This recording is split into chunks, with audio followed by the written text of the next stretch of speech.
அப்பாவும் சமூகத்துல எப்போதும் ஆராதனை. அப்பாவை துதிக்கையில எங்க உள்ளமெல்லாம் பொங்குதையா, எங்க உள்ளமெல்லாம் பொங்குதையா. கைகளை தட்டி பாடும்.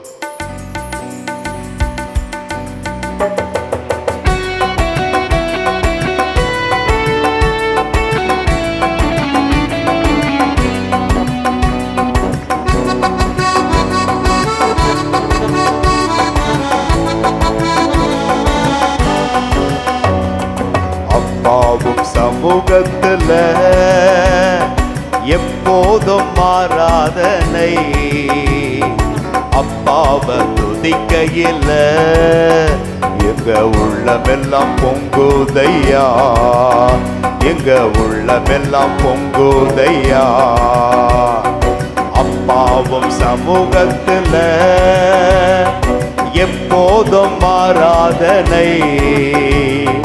அப்பாவை துதிக்கையில எங்க உள்ளமெல்லாம் பொங்குதையா, எங்க உள்ளமெல்லாம் பொங்குதையா.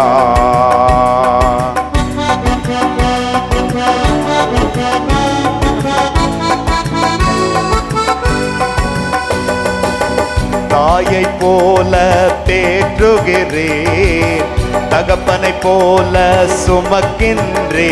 பாடுவோம். தாயை போல தேற்றுகிறேன், தகப்பனை போல சுமக்கின்றே.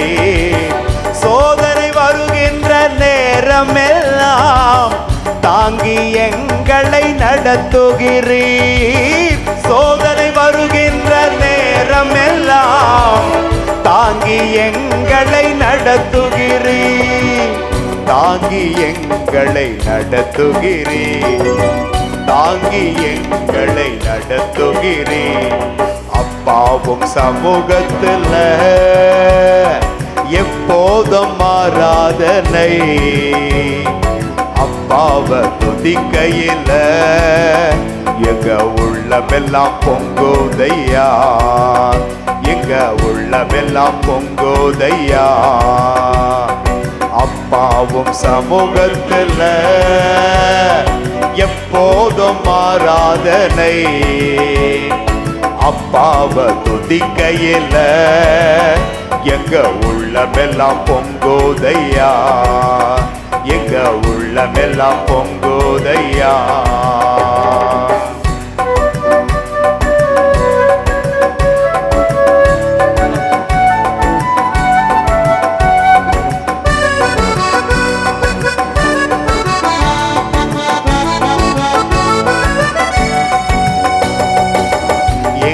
மீது கண்ணை வைத்து ஆலோசனை சொல்லுகிறீர். எங்கள் மீது கண்ணை வைத்து ஆலோசனை சொல்லுகிறீர். தீங்கு வருகின்ற நேரமெல்லாம் கூடார மறைவினில் மறைக்கின்றீர். தீங்கு வருகின்ற நேரமெல்லாம் கூடார மறைவினில் மறைக்கின்றீர், கூடார மறைவினில் மறைக்கின்றீர், கூடார மறைவினில் மறைக்கின்றீர். அப்பாவும் சமூகத்துல எப்போதும் ஆராதனை. அப்பாவை துதிக்கையில எங்க உள்ளமெல்லாம் பொங்குதையா, எங்க உள்ளமெல்லாம் பொங்குதையா. அப்பாவும் சமூகத்துல எப்போதும் ஆராதனை. அப்பாவை துதிக்கையில எங்க உள்ளமெல்லாம் பொங்குதையா, எங்க உள்ளமெல்லாம் பொங்குதையா.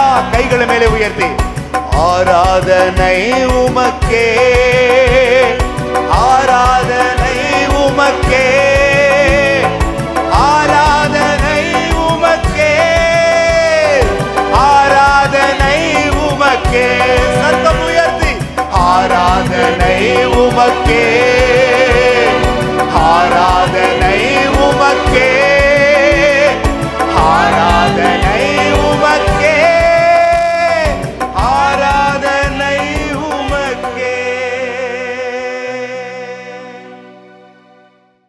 ஏலி ஏலி லாமா சபக்தானி என்ற பெரும் சத்தத்துடன் இயேசுநாதரின் ஆவி அவர் உடலை விட்டு பிரிகிறது.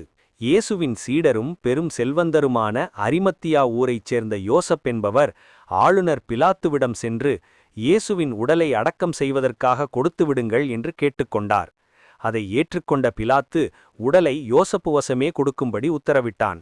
இயேசுவின் உடலை பெற்றுக்கொண்ட யோசப்பும் அவரது சீடர்களும் இஸ்ரேலர்களை அடக்கம் செய்யும் முறையில் தூய்மையான மெல்லிய நீண்ட துணியினால் உடலை மூடிக்கட்டினார்கள். பின்னர் கன்மலையில் உள்ள கல்லறையொன்றில் உடலை வைத்து பெரிய கல்லொன்றினால் அதன் வாசலை மூடினார்கள். 3ஆம் தினம் கல்லறையை பார்க்க வந்த மரிய மகதலேனாவும் மற்றவர்களும் கல்லறையை மூடியிருந்த பெரிய கல் விலக்கப்பட்டிருந்ததைக் கண்டார்கள். கல்லறையின் வாயில் திறக்கப்பட்டிருந்தது. பயத்துடனும் ஆச்சரியத்துடனும் உள்ளே சென்று பார்த்தபோது அங்கே இயேசுநாதரின் உடலை போர்த்தியிருந்த துணி மட்டும் கீழே வீழ்ந்து கிடப்பதைக் கண்டனர். ஆனால் அங்கே இயேசுநாதர் காணப்படவில்லை. இறந்த 3ஆம் நாள் நான் உயிர்த்தெழுவேன் என்று இயேசுநாதர் கூறியது அவர்களின் ஞாபகத்திற்கு வந்தது.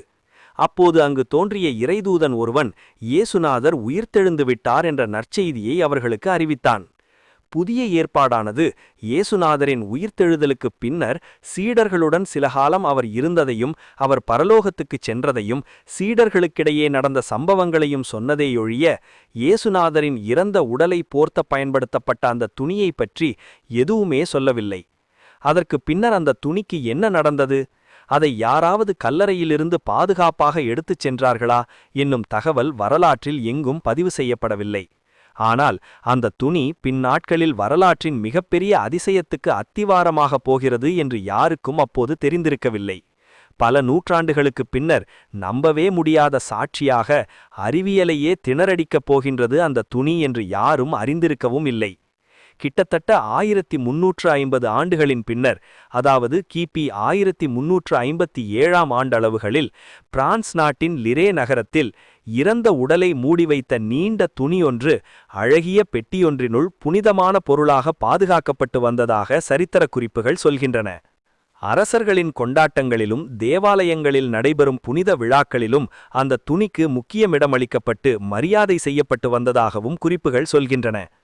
கிபி 1354ஆம் ஆண்டளவுகளில் பிரான்சில் நடைபெற்ற போரொன்றில் நாட்டுக்காக போரிட்டு இறந்த ஒரு வீரனின் உடலை போர்த்திய துணியாகத்தான் அந்த துணி இருக்க வேண்டும் என்று அந்த காலங்களில் கருதப்பட்டிருக்கிறது. லிரே நகரத்து மக்கள் ஒரு வீரனுக்குரிய மரியாதையை செலுத்தினார்கள் என்றும் சொல்லப்படுகிறது. சில ஆண்டுகளின் பின்னர் இந்த துணி வரலாற்றில் மிக முக்கியமானதொரு வடிவத்தை எடுத்துக்கொண்டது. பிரான்சில் இருந்த இந்த துணி கிபி 1578ஆம் ஆண்டளவில் இத்தாலியைச் சேர்ந்த டியூரின் நகருக்கு எடுத்துச் செல்லப்பட்டது. டியூரின் நகரில் உள்ள கத்தோலிக்க தேவாலயம் ஒன்றில் ஒரு முக்கிய காரணத்தை முன்னிட்டு மிகவும் புனிதமான ஒரு பொருளாக பாதுகாக்கப்படவும் ஆரம்பித்தது. அந்த புனிதத்துக்கு காரணம் என்னவாக இருக்கும் என்பதை இப்போது நீங்கள் ஊகித்திருப்பீர்கள். இயேசுநாதர் இறந்தபோது அவரது உடலை மூடிய துணிதான் இது என்று முடிவுக்குத்தான் அவர்கள் வந்திருந்தார்கள். அப்படி ஒரு முடிவுக்கு அவர்கள் வருவதற்கு காரணங்கள் இருந்தன. வெரோனிகா பட்டுத் துணியொன்றினால் இயேசுநாதரின் முகத்தை துடைத்தபோது அவரின் முகம் அந்த துணியில் பதிந்தது போல லிரே நகரிலிருந்து டியூரின் நகருக்கு கொண்டுவரப்பட்ட அந்த துணியிலும் முழுமையான மனிதனின் உருவ அமைப்பு பதிந்து காணப்பட்டது. நீளமான லினன் நூலினால் நெய்யப்பட்ட வெள்ளை துணியில் கைகளை குறுக்காக வைத்திருக்கும் ஒரு மனிதனின் முன்புற உடம்பும் பின்புற உடம்பும் சித்திரமாக வரைந்தது போல அந்த துணியில் பதிந்திருந்தது. பதிந்திருக்கும் உடற்பகுதி எங்கும் இரத்தம் திட்டு திட்டாக வடிந்திருக்கும் அடையாளங்களும் காணப்பட்டன. இயேசுநாதர் மரித்தபோது கூட அவரது உடல் அரிமத்தேயு யோசப்பினால் ஒரு நீண்டதொரு வெள்ளை துணியொன்றினாலேயே மூடப்பட்டு கல்லறையில் வைக்கப்பட்டது. அதனால் இயேசுநாதரின் உடலை மூடி கல்லறையில் வைத்த அதே துணிதான் இந்த துணி என்றும் பலரால் நம்பப்பட்டது. டியூரினுக்கு எடுத்துச் சென்ற அந்த துணிக்கு டியூரின் பிரேத துணி என்ற விசேஷ பெயரும் கொடுக்கப்பட்டது. கிபி 1578ஆம் ஆண்டிலிருந்து கிபி 1898ஆம் ஆண்டு வரை அந்த துணியில் காணப்படும் உருவம் இயேசுநாதரினுடையதுதான் என்று பரவலாக நம்பப்பட்டு வந்தாலும் அதை உறுதிப்படுத்த முடியவில்லை. நம்பிக்கை ஒன்றையே அடிப்படையாக கொண்டு அந்த துணியை புனிதமாக கருதி வந்தார்கள். காலம் செல்லச் செல்ல அந்த துணியில் பதிந்திருந்த உருவம் மங்க ஆரம்பித்தது. அங்கங்களின் வடிவங்கள் மெதுமெதுவாக மறையத் தொடங்கியது. அதனால் அந்த துணியை புகைப்படமாக பிடித்து வைப்பதற்கு வத்திகான் விரும்பியது. கிபி 1898ஆம் ஆண்டு புகைப்படத்தை எடுக்க ஆயத்தம் செய்தபோதுதான் அந்த உலகை குலுங்கிய அதிசயம் நடந்தது. அதுவரை இருந்த சந்தேகங்கள் அனைத்தையும் உடைத்தெறிந்தது அந்த சம்பவம். 1898ஆம் ஆண்டு மே மாதம் 28ஆம் தேதி இத்தாலியைச் சேர்ந்த புகைப்படப் பிடிப்பாளரான செகண்டோ பியா என்பவர் டியூரின் துணியை அவரது புகைப்படக் கருவியினால் படமெடுப்பதற்கு அனுமதிக்கப்பட்டார். முதன்முறையாக அந்த துணி ஒரு நவீன புகைப்படக் கருவியினால் அந்த காலத்தில் படமெடுக்கப்பட்டது. தன் வீட்டில் இருந்த பிரத்யேக அறையில் அந்த படத்தின் எதிர்மறை பிரதியை உருவாக்கிய பின்னர் அதை உற்று பார்த்தார் செகண்டோ பியா. பார்த்தவர் பயத்தில் உறைந்து போனார். தான் காண்பது கனவா நிஜமா என்றே தெரியவில்லை அவருக்கு. அந்த எதிர்மறை பிரதியில் செகண்டோ பியா கண்டது ஒரு மனித முகத்தை. அது மட்டுமில்லை அவர் பயத்துக்கு காரணம். அந்த மனித முகம் 2000 வருடங்களுக்கு முன்னர் சிலுவையில் அறையப்பட்டவர் என்று சொல்லப்படும் இயேசுநாதரின் முகமேதான். செகண்டோபியா கண்ட அந்த எதிர்மறை பிரதி உருவத்தில் மேலும் ஒரு அதிசயமும் அல்லது அதிர்ச்சியும் இருந்தது. அது இன்னும் விசேஷமானது. ஒரு புகைப்படத்தின் எதிர்மறை பிரதியில் நெகட்டிவில் எப்போதும் எதிர்மாறான பிம்பம்தான் காணப்படும். அதாவது கருமையான பகுதிகள் வெண்மையாகவும் வெண்மையான பகுதிகள் கருமையாகவும் இடம் மாறி காணப்படும். ஆனால் செகண்டோபியா எடுத்த படத்தின் எதிர்மறை பிரதியில் காணப்பட்ட உருவம் நெகட்டிவ் உருவமாக இருக்கவில்லை, பாசிட்டிவ் உருவமாகவே காணப்பட்டது.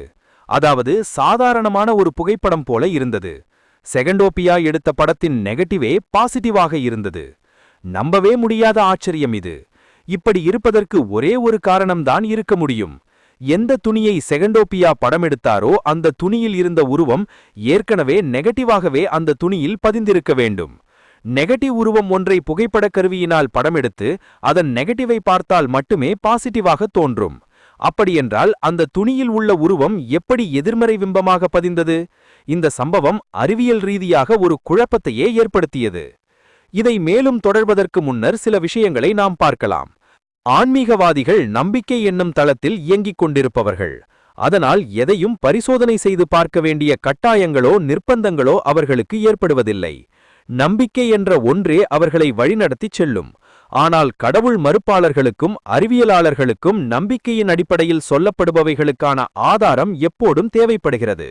நம்பிக்கை என்னும் ஒற்றை வார்த்தை அவர்களை திருப்திப்படுத்திவிடாது. முட்டாள்தனமான நம்பிக்கைகளை அவர்கள் மூட நம்பிக்கை என்று சொல்லி முழுமையாக நிராகரித்து விடுகிறார்கள். அதே நேரம் உண்மையான நம்பிக்கைகளுக்கு ஆதாரம் கேட்டு நிற்பார்கள். மேலே சொல்லப்பட்ட டியூரின் துணியை எடுத்துக்கொள்வோம். அந்த துணியில் இருக்கும் உருவம் இயேசுநாதருடையது என்று சொன்னாலே நம்பிக்கையுள்ளவர்கள் எந்த கேள்விகளையும் கேட்காமல் நம்பிவிடுவார்கள். ஆனால் அறிவியல் அதை அப்படியே ஏற்றுக்கொண்டு விடாது. ஒரு ரத்தம் தோய்ந்திருக்கும் மனித முகத்தின் மேல் ஒரு துணியை போட்டால் அந்த முகம் புகைப்படம் போல அல்லது சித்திரம் போல துணியில் பதியவே முடியாது என்றுதான் அறிவியல் சொல்லும். அதற்கான சாத்தியக்கூறுகள் இல்லவே இல்லை என்றுதான் மறுக்கும். அப்படி ஒரு துணி இருக்கும் பட்சத்தில் அந்த துணியில் உள்ள உருவத்தை யாராவது நிஜம் போல வரைந்திருக்கலாம் என்றுதான் அறிவியல் சந்தேகப்படும். டியூரின் துணியிலும் அறிவியல் அப்படி ஒரு சந்தேகத்தையே கொண்டிருந்தது. பல நூற்றாண்டுகளுக்கு முன்னர் யாரோ இந்த துணியில் மனித உருவத்தை வரைந்திருக்கலாம் என்றுதான் அறிவியல் நம்பியது. ஆனால் செகண்டோபியாவின் நெகட்டிவ் பிம்ப கருத்தினால் அறிவியலும் கொஞ்சம் ஆடித்தான் போனது. ஒரு மனித உருவத்தை சித்திரமாக வரைபவர்கள் அந்த காலத்தில் இருந்திருக்கிறார்கள். ஆனால் ஒரு நெகட்டிவ் பிரதியை எப்படி வரைந்திருக்க முடியும்? அப்படி வரைந்திருக்க முடியும் என்று வைத்துக்கொண்டாலும் இப்படி ஒரு புகைப்படக் கருவியை பிற்காலங்களில் கண்டுபிடிப்பார்கள் என்றும் அதில் நெகட்டிவாக படமெடுப்பார்கள் என்றும் அந்த காலத்து சித்திரம் வரைபவனுக்கு எப்படி தெரியும்? அதனால் இந்த எதிர்மறை வடிவம் டியூரின் துணியில் இருப்பது அறிவியலுக்கு ஒரு சவாலாகத்தான் இருந்தது. ஆனாலும் அறிவியல் இதை நம்பிவிட தயாராகவில்லை. தன் அடுத்த பரிசோதனைக்கே ஆயத்தமானது. டியூரின் பிரேத துணி என்று அழைக்கப்படும் அந்த துணி கிட்டத்தட்ட 4.5 மீட்டர் நீளமும் 1 மீட்டர் அகலமும் கொண்ட லினன் வகை துணியாகும். இறந்த ஒருவரை நிர்வாணமாக அந்த துணியின் மேல் கிடத்தி எஞ்சிய பகுதியால் மேல் பகுதியையும் மூடிவிடுவது இஸ்ரேலர்களின் வழமைகளில் ஒன்று.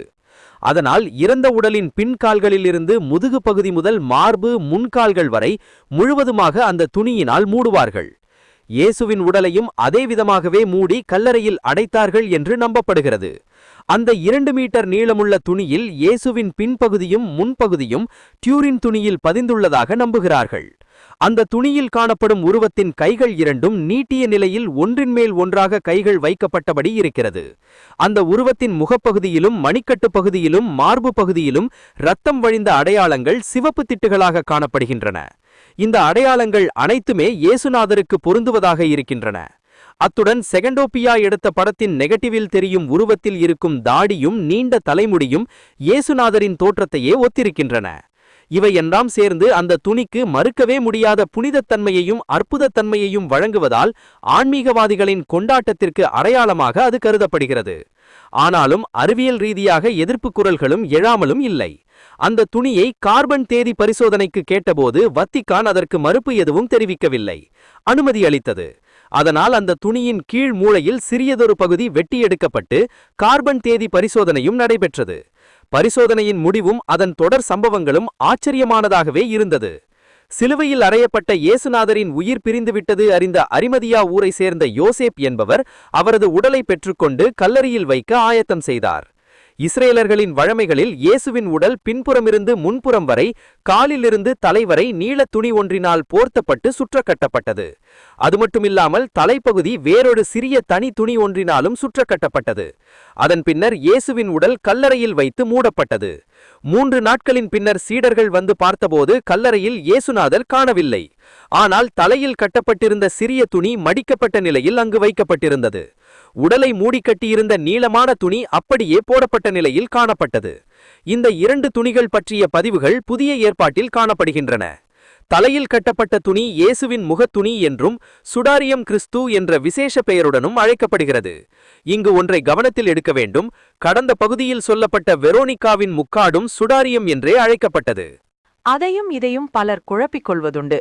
இந்த சுடாரியம் துணியில் எந்த உருவமும் பதிந்திருக்கவில்லை என்பது குறிப்பிடத்தக்கது. ஆனால் இறந்தவரின் முகத்திலும் தலையிலும் இருந்து வழிந்த இரத்தம் திட்டுத்திட்டாக இந்த துணியிலும் படிந்திருந்தது. இந்த சுடாரியம் கிறிஸ்து என்று அழைக்கப்படும் துணி 2 அடி நீளமும் 3 அடி அகலமும் கொண்ட மெல்லிய லினன் துணியாகும்.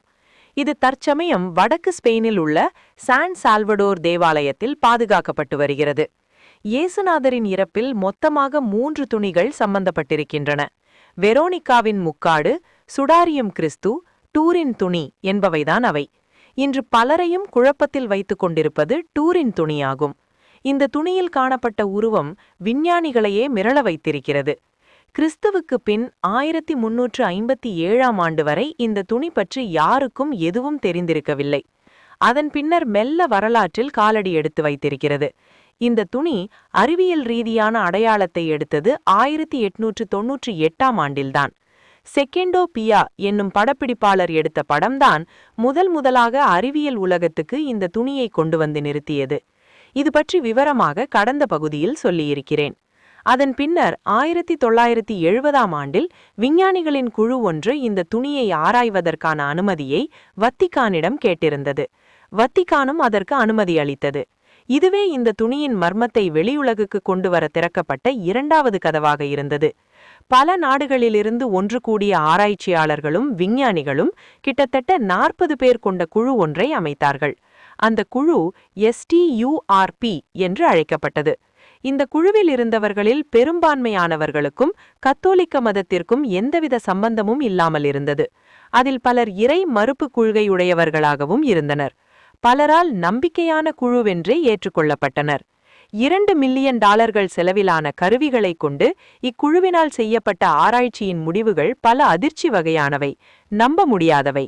அவை என்னவென்று படிப்படியாக பார்க்கலாம். டூரின் துணியில் 3 வகையான அடையாளங்கள் காணப்படுவதை ஆராய்ச்சியாளர்கள் அவதானித்தனர். 1. துணியில் காணப்படும் உருவம். 2. ஆங்காங்கே திட்டாகவும் துளியாகவும் காணப்படும் இரத்தம். 3. ஏதோ ஒரு சமயத்தில் எரியும் சூழ்நிலையிலிருந்து துணி தப்பியதற்கான அடையாளம். துணியில் காணப்பட்ட உருவம் முன்பின்னாக 2 உடற்பகுதியாக முழுமையாக பதிந்திருந்தது. ஒரு கால் நீட்டப்பட்டும் மற்றும் ஒரு கால் மேல் நோக்கி மடங்கிய நிலையிலும் கைகளில் வலக்கைக்கு மேலாக இடக்கை வைத்திருப்பது போல உருவம் பதிந்திருந்தது. ஒருவரை சிலுவையில் வைத்து அறைந்திருப்பார்களோ அந்த நிலையில் அந்த உருவம் காணப்பட்டது. கைகளில் ஆணி அடித்ததற்கான அடையாளமும் காணப்பட்டன. ஆனால் அதில் ஒரு சிறிய மாற்றம் ஒன்று இருந்தது. இயேசுநாதரை சிலுவையில் வைத்து அறைந்த ஓவியங்களையும் படங்களையும் சிலைகளையும் நாம் பார்த்திருக்கிறோம். அவரது உள்ளங்கைகளிலேயே ஆணி அடித்தது போல அவற்றில் இருப்பதை அவதானிக்கலாம். ஆனால் இந்த டூரின் துணியில் காணப்படும் உருவத்தில் மணிக்கட்டில் ஆணி அடித்திருப்பது தெரிகிறது. உள்ளங்கையில் ஆணி அடிப்பது என்பது முன்னரே சந்தேகமான விவாதங்களுக்கு இட்டுச் சென்றிருக்கிறது. அதாவது உள்ளங்கையில் ஆணி அடித்த நிலையில் ஒருவரை சிலுவையில் அறைந்து நெடுநேரம் வைத்திருக்கவே முடியாது. உள்ளங்கை ஒரு மனிதனின் எடையை தாங்க முடியாமல் பீந்துவிடும். அதனால் இயேசுநாதரின் உள்ளங்கைகளிலும் ஆணி அடிக்கப்படவில்லை என்ற சந்தேகம் முன்னரே எழுப்பப்பட்டிருந்தது. அந்த சந்தேகங்களுக்கு விடை தருவது போல மணிக்கட்டில் ஆணி அடித்த நிலையில் துணியிலுள்ள உருவம் காணப்பட்டது. மணிக்கட்டில் ஆணி அடித்த பட்சத்தில் அவனது எடையை அந்த எலும்புகள் தாங்கிக் கொள்ளும். இது ஆச்சரியமானதொரு விஷயமாக இருந்தது. அத்துடன் அந்த துணியில் காணப்படும் உருவத்தின் இடப்பக்க மார்பு பகுதியில் ஈட்டி ஒன்றினால் குத்தியது போல பெரும் காயம் ஒன்றும் காணப்பட்டது. மார்பு பகுதியில் காணப்படும் 5வது இடப்பக்க விலா எலும்பில் அந்த காயம் இருந்தது. இது ஆராய்ச்சியாளர்களுக்கு பெரும் ஆச்சரியத்தை கொடுத்தது. அதாவது இயேசுநாதரின் சரித்திரத்தை சொல்லும் புதிய ஏற்பாட்டில் அவரை சிலுவையில் அறைந்ததற்கு சற்று நேரத்துக்கு பின்னர் ஈட்டி ஏந்திய காவலன் ஒருவன் இடப்பக்க மார்பு பகுதியில் குத்தியதாக எழுதப்பட்டிருக்கிறது. இது மிகச்சரியாக அந்த உருவத்துடன் பொருந்தி போகிறது. அத்துடன் இயேசுநாதருக்கு இரத்தம் வரும் அளவுக்கு எங்கெல்லாம் காயங்கள் ஏற்பட்டதாக புதிய ஏற்பாட்டில் சொல்லப்பட்டிருக்கிறதோ அந்த இடங்களிலெல்லாம் காயத்தின் அடையாளமும் இரத்தத் திட்டுகளும் காணப்பட்டது. தொடர்ந்து துணியில் இரத்தத் திட்டுகள் இருக்கும் இடங்களும் முழுமையாக ஆராயப்பட்டன. தலை, மார்பு பகுதி, மணிக்கட்டு, கால் பகுதி என்பவற்றில் அதிக அளவு இரத்தமும் உடல் முழுவதும் சிதறிய நிலையில் இரத்தத் துளிகளும் காணப்பட்டன. இதனால் அந்த துணியில் இருக்கும் உருவத்திற்கு சொந்தக்காரன் இறக்கும் முன் சித்திரவதை செய்யப்பட்டும் தலையில் முள் கிரீடம் அணிந்துவிட்டும் சவுக்கால் அடிக்கப்பட்டும் சிலுவையில் அறையப்பட்டும் கொல்லப்பட்டிருக்க வேண்டும் என்ற முடிவுக்குத்தான் ஆராய்ந்தவர்கள் வரவேண்டியிருந்தது. ஆனாலும் துணியில் உருவம் எப்படி தோன்றியது என்ற கேள்வி மட்டும் எஞ்சி நின்றது. இயேசுநாதரின் உருவம் அப்படியே துணியில் பதிந்து விட்டது என்று அங்கு சென்ற எந்த ஆராய்ச்சியாளரும் நம்பும் நிலையில் இருக்கவில்லை. காரணம், அறிவியல் ரீதியாக அதற்கு சாத்தியமே இல்லை. அந்த துணி வேண்டுமானால் இயேசுநாதரை மூடிய துணியாக உண்மையாகவே இருக்கலாம். ஆனால் பிற்காலங்களில் யாரோ அவரது ஓவியத்தை அதில் வரைந்திருக்க வேண்டும் என்றே அவர்கள் முடிவுக்கு வந்திருந்தனர். ஆனால் இந்த முடிவு தவறு என்பதற்கான ஆதாரங்கள் அவர்களுக்கு வேறு வடிவத்தில் கிடைத்தது. ஆராய்ச்சியின் அடுத்த கட்டமாக துணியின் பின்பக்கம் ஆராயப்பட்டது. அப்போதுதான் பிரமிக்கத்தக்க ஒரு ஆச்சரியம் தெரிய வந்தது. துணியின் பின்பக்கத்தில் இருந்து பார்க்கும்போது இரத்தத் திட்டுகளின் அடையாளங்களும் எரிந்த அடையாளங்களும் தெளிவாக தெரிந்தனவேயொழிய உருவம் எதுவும் தெரியவில்லை. முன்பக்கம் பார்க்கும்போது தெளிவாக தெரியும் உருவம் ஏன் பின்பக்கம் பார்க்கும்போது தெரியவில்லை என்று சிந்தித்தபோதுதான் அந்த உருவம் வரையப்படவே இல்லை என்ற சந்தேகம் தோன்றியது. உடனடியாக துணியை பலவிதமான நுண்காட்டி கருவிகளினால் சோதனையிட்டனர். துணியின் நூல் பல மடங்கு பெரிதாக்கப்பட்டு ஆராயப்பட்டது.